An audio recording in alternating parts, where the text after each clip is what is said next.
दहशतगर्द proxies के खात्मे के लिए तमाम इक़दाम किए जाएंगे। फील्ड मार्शल सैयद आसिम मुनीर का दुश्मन को एक बार फिर से वाज़ेह पैगाम। बोले कि भारतीय प्रॉक्सीज फितनाल हिंदुस्तान और फितनाल खारिज बलोचिस्तान में तशद्दुद को हवा दे रहे हैं। भारतीय प्रॉक्सीज का मकसद मुल्क में तशद्दुद और अदम इस्तेहकाम फैलाना है। दहशतगर्दों का पीछा करके सूबे को इस नासूर से निजात दिलाई जाएगी। बलोच नौजवान सूबे में खुशहाली के लिए मनफी सियासी एजेंडा मुस्तरद कर दें। पाकिस्तान खिते में अमन इस्तेहकाम का ख्वाह है। मुल्की सालमियत पर कोई समझौता नहीं होगा। किसी भी किस्म की जारहियत का सख्त और फैसला कुन जवाब दिया जाएगा। शहरियों के जानो माल का तहफ़्फ़ुज़ तरजीह है। GHQ में 17वीं नेशनल वर्कशॉप बलोचिस्तान के शुरका से खिताब में फील्ड मार्शल ने कहा कि बलोचिस्तान पाकिस्तान का फ़ख्र है। सूबे के लोग निहायत बासलाहियत, बाहिम्मत और मुहिब वतन हैं। ज़ाती सियासी मफादात पर मबनी एजेंडों को रद्द करके मुल्की मफाद को मुकद्दम रखना होगा। नौजवान भी तरक्की और देरपा इस्तेहकाम के लिए अपना किरदार अदा करें। वर्कशॉप के अख्ताम पर सवाल जवाब की नशिस्त भी हुई। पाकिस्तान ने अमेरिका के कहने पर अफगानिस्तान में रजीम तब्दीली की साजिश का इल्जाम बेबुनियाद करार दे दिया। वज़ीर दिफा ख्वाजा आसिफ कहते हैं, हमें क्यों किसी हुकूमत की तब्दीली की जरूरत होगी। तालिबान और अमेरिका के पहले ही खुशगवार ताल्लुकात हैं। हम 4 या 5 दहाइयों से अफगानिस्तान के मामलात में उलझ रहे हैं। अब सिर्फ एक अच्छे पड़ोसी की तरह अमन से रहना चाहते हैं। अफगानिस्तान के भारत समेत किसी भी मुल्क से ताल्लुकात पर कोई एतराज़ नहीं, जब तक उनके इक़दामात हमारी हुदूद से तजावुज़ नहीं करते। ये उनका अपना मामला है। खबर एजेंसी रॉयटर्स से इंटरव्यू में मजीद कहा कि अफगानिस्तान से दरअंदाजी रुकेगी तो मुआहिदा बरकरार रहेगा। किसी भी हमले को मुआहिदे की खिलाफ वर्जी करार दिया जाएगा। एक सवाल के जवाब में बोले, 25 अक्टूबर को इजलास में मजीद नई चीज़ें तय की जाएंगी। मुमकिन है तुर्किया में मुज़ाकरात 27 अक्टूबर तक जारी रहें।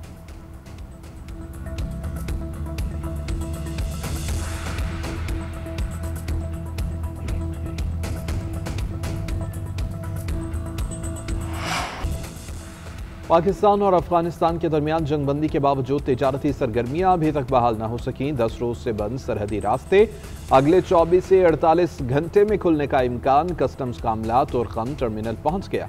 तिजारती गुजरगाह पर कार्गो गाड़ियों की क्लियरेंस के लिए स्कैनर्स भी नस्ब कर दिए गए। पाक अफगान चमन बॉर्डर भी बदस्तूर तिजारत के लिए बंद, सिर्फ खाली ट्रकों के लिए खोल दिया गया। स्पेन बोल्दक में फंसे खाली ट्रक चमन के रास्ते पाकिस्तान में दाखिल। जनूबी वज़ीरिस्तान में अंगूर अड्डा, शुमाली वज़ीरिस्तान में गुलाम खान और जिला कुर्रम में खरलाची सरहद भी 10 रोज से बदस्तूर बंद।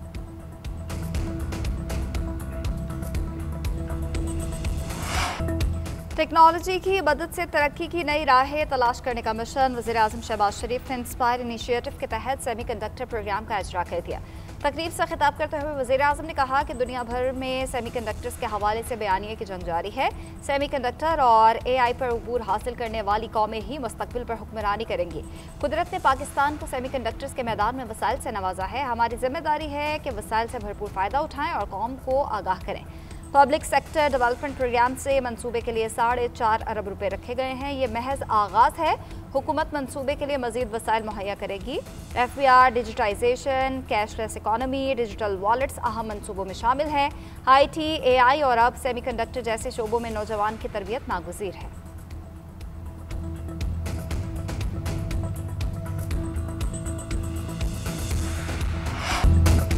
किसी भी सूबे में कोई जत्था हथियारों के साथ आएगा तो उसके खिलाफ कार्रवाई होगी। वज़ीर दाखिला मोहसिन नकवी ने खबरदार कर दिया। किसी मखसूस फ़िरक़े के खिलाफ ऑपरेशन का तासुर भी बेबुनियाद करार दे दिया। कराची में गवर्नर सिंध और MQM रहनुमाओं से मुलाकात के बाद मीडिया से गुफ्तगू में कहा कि दुनिया में कामयाबी के लिए मुल्क में इत्तेहाद ज़रूरी है। हम अच्छे तरीके से टेक ऑफ कर चुके हैं, अब मुल्क को आगे लेकर चलना है। मिलकर चलेंगे तो 3 साल बाद हालात मुख्तलिफ होंगे। इस वक्त टास्क एक ही है कि किसी तरह हम भंवर से निकलें। वफाकी हुकूमत का मसाजिद और मदारस के अमूर पर दखल अंदाजी न करने का फैसला। वज़ीर दाखिला मोहसिन नकवी की मुफ्ती मुनीबुर रहमान की रिहाइशगाह पर उलमाए कराम के वक्त से मुलाकात। उलमाए कराम को तमाम मसाइल हल करने की यकीन दहानी। मुलाकात में बहुत जल्द इस्लामाबाद में तफसीली नशिस्त के अहतमाम पर इत्तेफाक। तमाम जायज़ मसाइल को तरजीही बुनियादों पर हल करने पर भी मुत्तफ़िक़। हुकूमत और उलमाए कराम में राबते के लिए फोकल पर्सन तैनात कर दिया गया।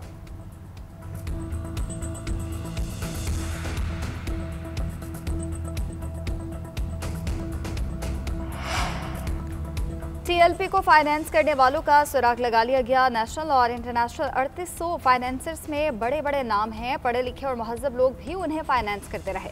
इन सब के अकाउंट्स फ्रीज कर दिए, दहशतगर्दी के मुकदमे दर्ज किए जाएंगे। वज़ीर इत्तलात पंजाब अज़मा बुखारी ने खबरदार कर दिया, कहा इस्लाम के नाम पर लाखों रुपए चंदा इकट्ठा किया गया। साद रिजवी के घर से सोना, चांदी, 69 घड़ियां, सोने के कंगन, हार, अंगूठियां और दीगर अशिया मिली। तहरीक लब्बैक के ज़रिए इंतजाम 130 मसाजिद को हुकूमती कंट्रोल में ले लिया गया। खादिम हुसैन रिजवी की कब्र कहीं शिफ्ट नहीं की जा रही, कब्र के नाम पर चंदा इकट्ठा नहीं करने दिया जाएगा।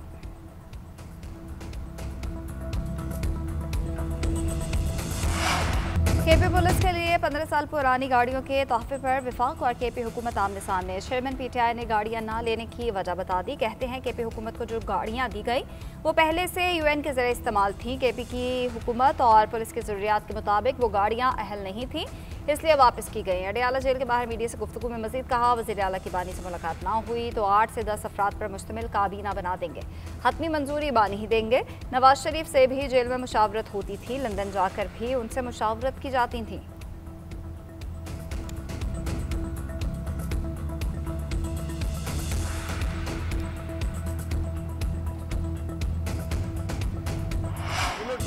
पंद्रह साल पुरानी गाड़ियां तो लोग इंपोर्ट कराते हैं, गाड़ियां बिल्कुल ठीक हैं, इनका एजेंडा कुछ और है। तलाल चौधरी ने सुहेल आफरीदी को बुज़दार 2 करार दे दिया।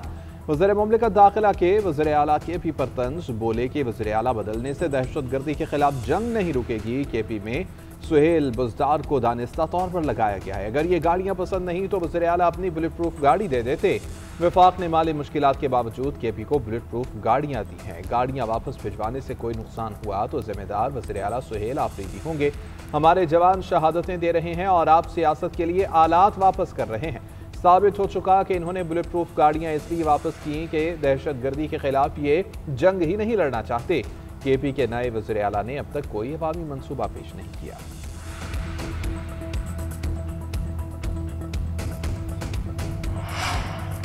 विफाक गाड़ियां दे रहा है तो केपी को ले लेनी चाहिए। गाड़ियों से मुतालिक रिपोर्ट आईजीपी ऑफिस और वजारत दाखिला से तलब कर ली। अगर गाड़ियां दुरुस्त थीं तो रखनी चाहिए थी, वापस भेजने की बजाय मजीद कोशिश करनी चाहिए थी।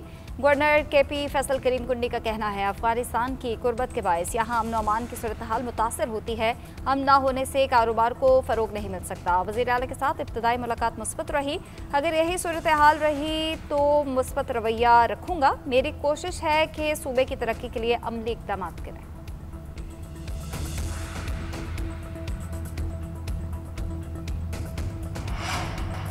कौमी असम्बली में अपोजिशन लीडर की तकर्री की दरख्वास्त जमा। अपोजिशन जमातों का महमूद अचकजई पर एतमाद का इजहार। 74 अरकान ने दस्तखत के साथ दरख्वास्त जमा कराई। चीफ व्हिप की जानिब से स्पीकर कौमी असम्बली को खत इरसाल, फौरी कायदे हिज़्ब इख्तिलाफ की तकर्री का मुतालबा कर दिया। असद कैसर का कहना है कि उमर अयूब की नाअहली की वजह से अपोजिशन लीडर की जगह खाली थी। हमने महमूद अचकजई के नाम के लिए दरख्वास्त दी है, उम्मीद है इसमें गैर जमहूरी हरबे इस्तेमाल नहीं किए जाएंगे। हामिद डोगर ने कहा कि अपोजिशन का ओहदा खाली नहीं रहना चाहिए, स्पीकर जल्द नोटिफिकेशन करें।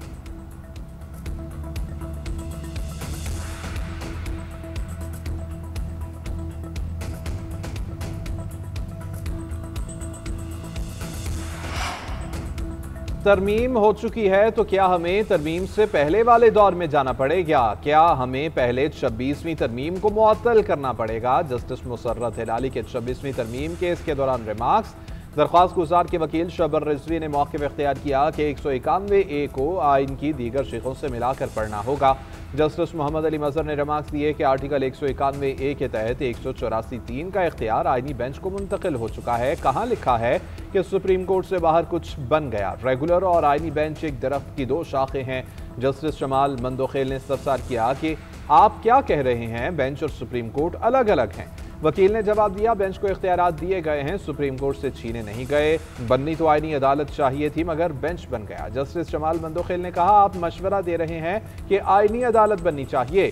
जस्टिस अमीनुद्दीन ने रिमार्क्स दिए कि हमें वजाहत इस पर चाहिए, जो जजेस आईनी बेंच का हिस्सा नहीं वो कैसे केस सुन सकता है। हकाइक बहुत से हैं मगर हम आइन के पाबंद हैं। सुप्रीम कोर्ट के 2 सीनियर जजेस ने कोड ऑफ कंडक्ट में तरमीम पर एतराज़ात उठा दिए। जस्टिस मंसूर अली शाह और जस्टिस मुनीब अख्तर का जुडिशल कमीशन को खत मंजर आम पर आ गया। मौजूद जजेस का काउंसिल में जस्टिस सरफराज डोगर की शमूलियत पर एतराज़। खत में मजीद कहा, अगर तरमीम अपना ली गई तो यह अदलिया की आज़ादी को महदूद कर देगी। 26वीं तरमीम अभी सुप्रीम कोर्ट में चैलेंज है। काउंसिल के 2 अरकान का मुस्तकबिल भी इस केस के साथ तय होना है। इजलास से पहले खत लिखा था कि जस्टिस डोगर के मामले पर अपील ज़ेर इल्तवा है। जस्टिस डोगर को निकालकर काउंसिल की तश्कील नौ होनी चाहिए थी। मुजाविजा तरमीम से अदलिया की आज़ादी को कमज़ोर, शफाफियत को महदूद और इख्तियारात को एक शख्स तक महदूद किया जा रहा है। ये मखसूस जजेस की आवाज़ दबाने के लिए इस्तेमाल हो सकती है।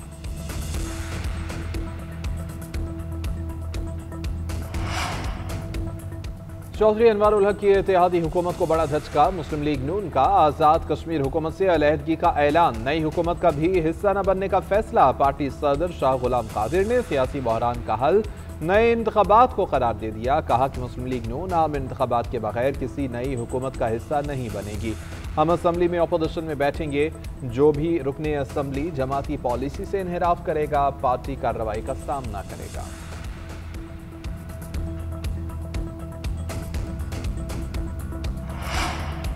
इलेक्शन कमीशन का पंजाब में बल्दियाती इंतखाबात नए बल्दियाती एक्ट के तहत कराने का फैसला। नए कानून के मुताबिक हर यूसी में 9 काउंसलर्स बराह रास्त मुंतखब होंगे। इंतखाबात गैर जमाती बुनियादों पर होंगे। मुंतखब नुमाइंदगान को 30 दिन में सियासी जमातों में शमूलियत अख्तियार करना होगी। साबिक कानून के तहत दिया गया हल्का बंदी का शेड्यूल वापस लिया जाएगा। पंजाब हुकूमत को हल्का बंदी और डीमार्केशन रूल्स के लिए 4 हफ्ते का वक्त मिलेगा। इलेक्शन कमीशन के मुताबिक इस मुद्दत में मजीद इजाफा नहीं किया जाएगा। 4 हफ्ते में काम मुकम्मल ना हुआ तो मामला समाअत के लिए मुकर्रर किया जाएगा।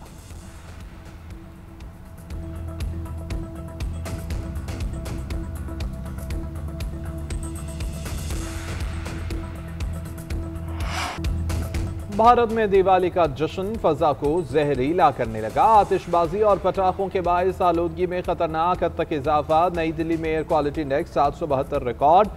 लाहौर और मज़ाफात में भी फजा नहायत आलूदा। लाहौर में QI 246, कसूर में 360 से जायद हो गया। कान्हा में 335, UET के अतराफ 285 और टाउन हॉल में 284 तक जा पहुंचा। रिपोर्ट के मुताबिक नई दिल्ली की आलूदगी से आज लाहौर में धुंध और स्मोक बढ़ेगी। धर्मशाला से 5 किलोमीटर फी घंटा की रफ्तार से हवाएं गुजरावाला से लाहौर और फैसलाबाद की जानिब आएंगी। पंजाब में इमरजेंसी एक्शन प्लान फाल कर दिया गया है। धुआं छोड़ने वाली गाड़ियों के खिलाफ क्रैकडाउन जारी है। बगैर फिटनेस सर्टिफिकेट चलने वाली गाड़ियों को फौरी बंद किया जाएगा। स्मोक हॉट स्पॉट पर एंटी स्मोक गन्स का इस्तेमाल, आवाम को मास्क का इस्तेमाल करने और एहतियाती तदाबीर पर अमल करने की हिदायत।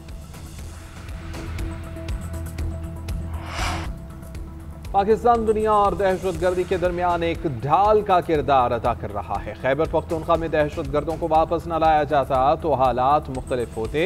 हमारे मगरबी पड़ोसी बाकी ममालिक में वीज़ा के बगैर जाते, लेकिन पाकिस्तान में वीज़ा के बगैर आना चाहते हैं। वज़ीर इत्तलात व नशरियात अताउल्लाह तारका इंस्टीट्यूट ऑफ रीजनल स्टडीज़ में तकरीब से खिताब। कहा, 9/11 के बाद पाकिस्तान में दहशतगर्दी में इजाफा हुआ। TTP और फितना अल खारिज को अफगानिस्तान और भारत से सपोर्ट मिलती रही है। नेशनल एक्शन प्लान बहुत जामे पॉलिसी थी।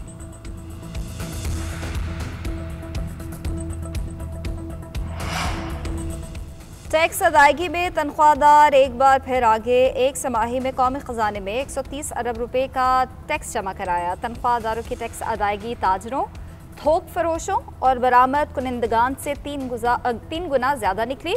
गुज़िश्ता साल के मुकाबले में 20 अरब रुपए ज़्यादा जमा कराए गए। बरामद कुनिंदगान ने 45 अरब, थोक फरोशों ने 14 अरब, परचून फरोशों ने 11 अरब रुपए जमा कराए। मुल्क में लाखों ताजरों और दुकानदारों के बावजूद टैक्स में हिस्सा कम है।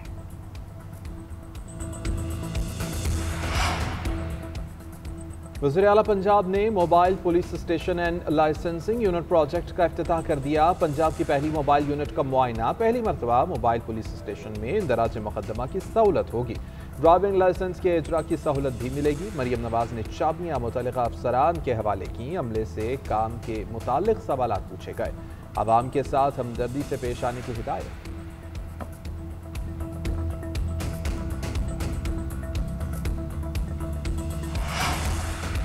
वज़ीर आला सिंध रोड कटिंग के पैसों पर इंक्वायरी कराएं। मंसूबों में अरबों रुपए की हेरा फेरी हो रही है। रोड कटिंग की मदद में न्यू कराची टाउन को 3 अरब और गुलबर्ग को 2 अरब से जायद मिले।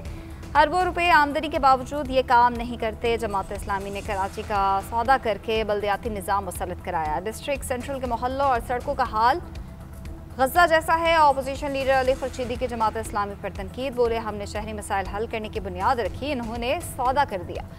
जमात इस्लामी रोना धोना भी करती है, मज़े भी पूरे लेती है। ग्रीन लाइन का मंसूबा रोकने से कराची के अवाम को नुकसान हुआ है, उम्मीद है जल्द इस पर काम शुरू हो जाएगा। पीपल्स पार्टी के चेयरमैन बिलावल भुट्टो की आगा सिराज दुर्रानी के इंतकाल पर ताज़ियत के लिए शिकारपुर आमद। साहबजादा आगा शहबाज दुर्रानी से मुलाकात में इज़हार अफसोस और दुआए मग़फ़िरत।